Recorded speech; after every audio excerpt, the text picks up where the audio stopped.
There are a lot of people who are capitalizing off of your fear. If you go and you Google prepping right now, you are going to see thumbnail after thumbnail after thumbnail of videos that are dedicated to making you feel more afraid.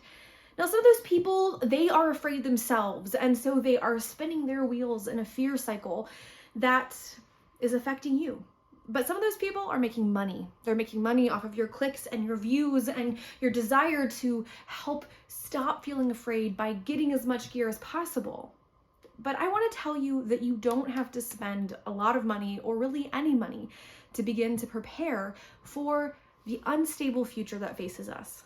It's not just politics that makes us unstable. You've been around long enough, I'm sure, to know that the political landscape is always changing, that international pressures have always been there. What is different right now is not only do we have political insecurity at home here in the United States, if you're an American, but we also have political instability abroad. The trajectory of world powers has shifted as Russia has shown itself not to be the strong man we assumed. China is silently buying up lots of grain for their own infrastructure problems. They are currently restructuring their own government as major leaders and officials go missing. And the United States is in a place of chaos and turmoil within our own two-party system. That means that there's a lot of anxiety and uncertainty. Add into that mix noticeable climate change, noticeable problems with our crumbling infrastructure, and noticeable ripping at the seams of a collectivist worldview in which we all work better together, and we are ripe for a true catastrophe. Now, I'm not here to sell you fear. Remember, this is a place of empowerment, and I want to talk about ways that we can address the fear while we begin our preparedness journey. If you are brand new to prepping, I want to make sure you are starting from a good, solid foundation that is not based on your anxieties. If you've been in prepping for a while, I want you to be able to continue to build, again, letting your anxieties go to the wayside and give you resources where you can be a mentor to those who are just getting started. Hi, if you're new here, my name is Brecky and this is Sustainable Prepping, where we are talking about empowerment through preparedness. I want you to feel empowered, not afraid when the crisis comes. Preparedness is just one of many tools that we have to maintain our power in an ever-changing world. And now more than ever, because of political instability at home and abroad, because of the climate change crisis that is facing us each and every day, because of our global supply lines that are not as resilient as we had hoped, it is time for us to take action. And it is time for people like millennials and like progressives who have historically not been invested in their preparedness to take their action and preparedness journey right now. So that's what this channel is all about. That's what I'm all about. And I want you to join me. Today we are having what would be a coffee chat, but y'all, my twins were having a dance party at 3 a.m. So mama's going straight for the energy drink. Excuse me while I take a caffeinated sip. Today we're going to be talking about anxiety and preparedness and how we manage our anxiety when the world is so insecure, because I understand. I got into prepping because I felt insecure about the world back in 2016, and I have stayed so invested because prepping gives me peace of mind. Now, if you want a how-to on how to get started, I'm gonna link above right now a video on my 5 fundamentals. These are the most foundational preps that you can do to have a great foundation for any kind of emergency you could be facing. This is gonna cover food and water, medicine, and even sanitation. So check that out, it's gonna be linked above. But I also want you to know that prepping can have a lot of different avenues. There can be different kind of subcultures inside of prepping, and you might have found this video through a more food storage oriented subculture. That's my favorite form of prepping. Pantry preparedness, as the wonderful Lisa at Sutton Days calls it. This is very practical, and as a woman and as a mother, I want to feed everyone, especially my family. However you ended up here, I want you to know that you are welcome, and I want you to know that this is a place where I'm not trying to capitalize on your fear. There's a lot of fear, and I think the best thing to do is to name that you have fears, to not pretend they don't exist or to try to cordon them off and say, okay, here's my 5 minutes for being worried. It's okay to feel worried about the insecurity that the world is facing. This video in 6 months may not be addressing issues in the Middle East and issues in Russia, Ukraine. It could be addressing whole other geopolitical events that have not even happened yet, but the effects would be the same. We are still feeling anxious that we could be a world at war, anxious that our American democracy is still at risk, right? Anxious because we don't feel represented in our local government, anxious because a lot of the systems and the institutions that we've trusted haven't seemed to stand up to scrutiny. They haven't been as resilient as we've hoped. So I want to give you a couple of ideas that you can use to begin your preparedness journey that will help alleviate some of your anxiety. The first thing I want to say is find a community that can support you. This could be the comment section here on YouTube, where you will find other people who are interested in preparedness. This could be over on Instagram. I'm at sustainable_prepping, where we have a wonderful community of women in preparedness. So if that's your group, like there's a whole bunch of us over on Instagram. This could be a local community. There are several local groups. In fact, some counties have like emergency preparedness trainings that you could join. You could join any kind of hobbyist group around gardening or canning, or a book club, an online community. My only caution here is that unfortunately prepping has a lot of conspiracy theorists and fringe groups that are associated with it. So be mindful. If something seems uncomfortable, if people are spouting rhetoric that makes you uncomfortable, you don't have to stay there. This whole channel exists because I was tired of conspiracy theories, okay? So find your people. If they're online, great. If they're in person, great. But find your people where you can talk about the things that bring you anxiety, but also encourage each other to keep making progress, to keep moving towards your goals, so that you don't let the anxiety overwhelm you.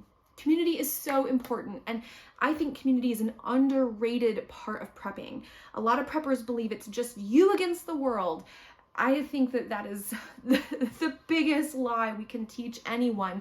You cannot survive by yourself. Your community needs you, and you need your community. So find your people, share your ideas, share your concerns, but also share your encouragement.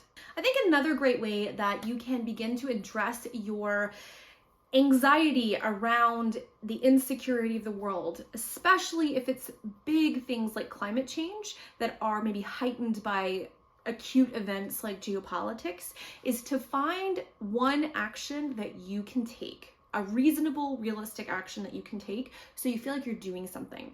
A lot of us, when we face this giant mountain of problems, we can be paralyzed, frozen by our fear, by our sense of helplessness, by how big the problem is. Once you realize how big global climate change is, like how insurmountable it feels to change this ship that is going to collide with an iceberg, although probably not an iceberg since they're melting, but you know what I mean. I think it can be easy to just decide it's too big, I'm going to do nothing. It's such a wild response, right? The problem is so big, but instead of doing anything, I do nothing. But a lot of us respond that. Psychologists have studied this over and over and over again, that often when we're faced with a huge task, it's easier to just ignore it than to actually tackle it. But we're not going to change anything by ignoring it. We're not going to change politics. We're not going to change climate change. We're not going to make the world safer. We're not going to make the world more resilient. We're not going to strengthen our local economies and our local food systems and support our local farmers and herbalists and whatever by doing nothing. We're not going to tackle our addiction to oils and plastics and pharmaceuticals by doing nothing. Whatever issue is most pressing to you, find one action, just one, not 12. Right? Not 3, one action that you can take so that you can feel like you are progressing, you are moving forward, and you are gaining ground. For you, that could be building a pantry, right? That one action could be the action towards preparedness that gives you some calm and confidence. And you're going to go to your pantry right now, and you're going to look at the foods you eat on a regular basis, and you're going to say, okay, over the next month, I want to have double 2 of everything we eat in a week, and I'm going to have it on my shelves, and I'm going to save up, and I'm going to make that my priority. That could be your one action, and that's a great action. It could be that you are going to make sure your entire family has 1 week of water, right? 1 gallon per person per day for every member of your family. Plus, I would add in a little extra for cooking. So if you're a single person, you need a minimum of 7 gallons for a week. I would say round up to 10, make it easy on yourself. If you are a family of 4, that's a minimum of 28 gallons a week. And I would say go to at least 30 up to 35 gallons, again, to give yourself a little bit of cushion. These are realistic actions that you can take and you can achieve and you can check it off, right? That lovely checkbox. Or for me, when I write a to-do list, I love to scratch through. It's the most satisfying feeling. But then you can have that and you can feel the satisfaction, and that is a combat, right? That sense of achievement directly combats your feelings of anxiety. Other things that you can do is look at the major issue that is bringing you the most anxiety and figure out one facet of how to tackle it. So for example, if you're concerned about global climate change and particularly our dependence on plastics, right? Plastics and fossil fuels might be the things that are most upsetting for you. You might decide, okay, how can I eliminate one plastic product from my life starting today? That could be switching from plastic bottles of shampoo and conditioner to shampoo and conditioner bars, that sort of thing. That could be trying your best to order less stuff that comes into your home with plastic packaging and buy as much as you can from bulk stores. These are going to vary depending upon what's available to you, your finances, and your physical ability, but you can make small steps, and if everybody makes small steps, it adds up to a whole lot of change. One of the ways that I am addressing this is that for me personally, I'm trying to buy about 90% of my wardrobe thrifted. Thrifting isn't perfect, but it is one way that I can keep clothing out of landfills, that I can push against fast fashion, and I can really live out the principles of reduce and reuse and recycle. When I have clothing that is worn through its life, taking it to a thrift store wouldn't be useful. I am doing my best to take that fabric to a recycling facility that can reuse that fabric again so it doesn't rot in a landfill. So this is a little tiny thing, right? But it is moving us towards a more sustainable future. And this is one of the ways that I can realistically combat my anxiety around climate change. Another way that you can address your anxiety is to look for the helpers. I love Mr. Rogers. I wish we had a Mr. Rogers that we could point to right now. He was such a good chaplain to the world. Coincidentally, Mr. Rogers was actually an ordained Presbyterian minister, which is fascinating, and you can kind of pick up on a little bit of that in his show. His recommendation for us to look for the helpers is so important because I think we can be overwhelmed by all the bad news. We can be overwhelmed by focusing our attention on all of the harmers and not see that there are lots of people trying to help.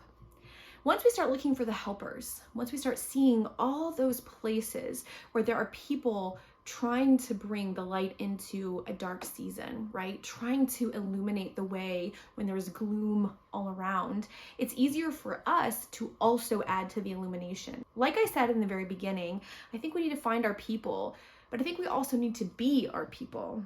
Be a helper. Look for the helpers. This means having a strong community. This means being bold enough to say, hey, I do preparedness and I think you should too. Not out of a sense of hoarding and not necessarily even out of a sense of fear, but out of a sense of commitment to my own well-being so I can share in your well-being. There is so much to be anxious about. There are so many issues that can cause us to feel like, is anything I'm doing really having any impact? But when you at least try, you do make an impact. And if we can get everybody doing a little bit, it's going to add up to a lot. We just don't see it because we don't see the world on a macro level. We can only see it through a micro level. I try to be really upbeat on my channel because there's tons of prepping channels that are all about the doom and gloom, and I don't want to go there. But it's also really hard when world events are so hard and so tragic. I've had the opportunity to be in Israel and Palestine. I've been in Bethlehem. I've been in Jerusalem. I've been in Hebron. I've been in Tel Aviv. I have seen both countries, and the amount of pain and suffering I know is happening there is unimaginable, and it breaks my heart. It absolutely breaks my heart. Whenever civilians suffer because of the ideologies of old men pulling strings, I get very angry. And this isn't a video I want to spend a lot of time on that, but I felt like I needed to do a slightly more serious video because I want to acknowledge that there is pain and there is suffering and there is fear and there is anxiety. But you don't have to let those rule you. You don't have to let people make money off of your fear. You right now watching this video, you are powerful. You may not feel powerful, but you are. You can go and prep your family. Even if it's in little tiny ways, you can go and learn a skill.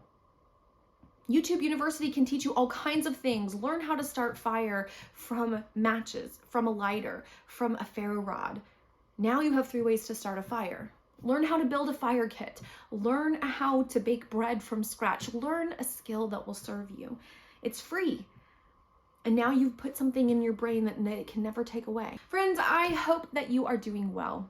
In this season of uncertainty, I know it can be easy to focus on the doom and gloom, but I want you to feel empowered so that you can take steps to support yourself and your family on this preparedness journey.